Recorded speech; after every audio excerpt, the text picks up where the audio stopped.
She brings wealth and health to her audience by tackling hot topics around substance use disorder, mental health and wellness. Her mission, vision, and goal are to help you heal from your past trauma, inspire you to transform your body, mind, and soul so you can live your best life. Your board-certified psychiatric mental health doctor, nurse practitioner, trauma care maestro, and media analyst, your life ambassador, best-selling author, TEDx Talk speaker, CEO of Pool of Bethesda Psychiatric Health in Arizona. Let's all welcome Dr. Princess Fumi Hancock.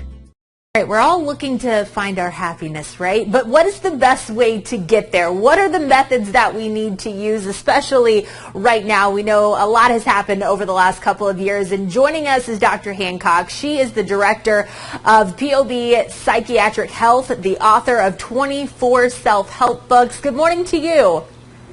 Good morning. Thank you so much for having me, Laurie. Yes, thank you so much for joining us. So you have 5 tips for us as far as finding that happiness during very difficult and uncertain times. A lot of people are saying, where do I even start? So what is your suggestion?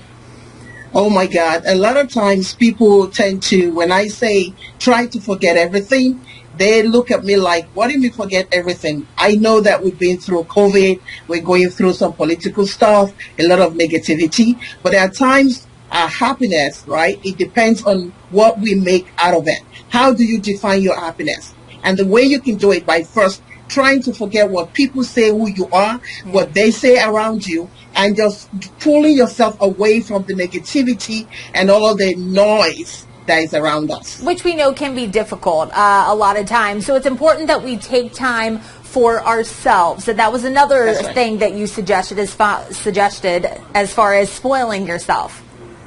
That's right. I call it my mental health day. Yeah. For example, yesterday was mine. I took the day off. I shut down my phone.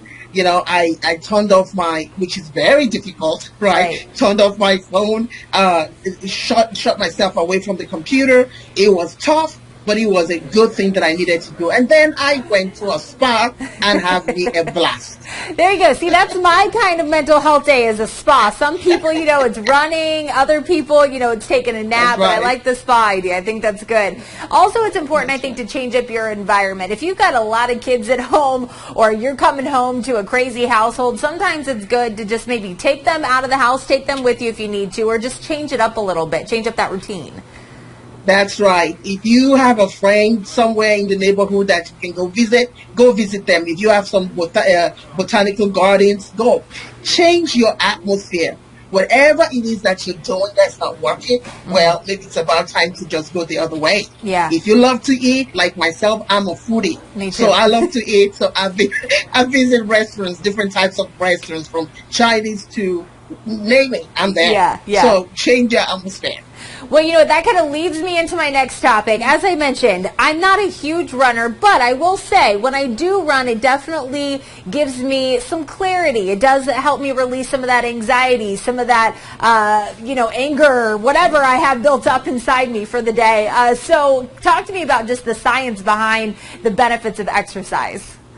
Well, here's the thing. I would love to tell you that I'm one of those that exercise, but brisk walking is also good. Just like you said, there's clarity when you are brisk walking. There are lots of things that you can think over, think things through, things that were not clear to you before. You have these breathing exercises that you do when you're doing your exercises. You have, even if it's just walking, it clears the mind. You want to come back home with clarity. Clarity in your vision, clarity with passion, and clarity on how to deal with those kids. All right, see, some really good advice. And I know number 5, pursue that lost dream. Unfortunately, they are wrapping me, but I want to make sure people learn more about you, where they can get these tips. So where can they go? Well, they can go to POBPsychiatry.com, POBPsychiatry.com, and my books are all on Amazon or everywhere books are sold. I love it. Dr. Hancock, thank you so much. We appreciate you taking the time. Thank you for having me. Thank you for listening to Tear the Veil with Dr. Fumi. We hope you have enjoyed being a part of today's show and that we have helped you in shining. For further information, you can visit us at drfumi.psychdnp.com and pobpsychiatry.com.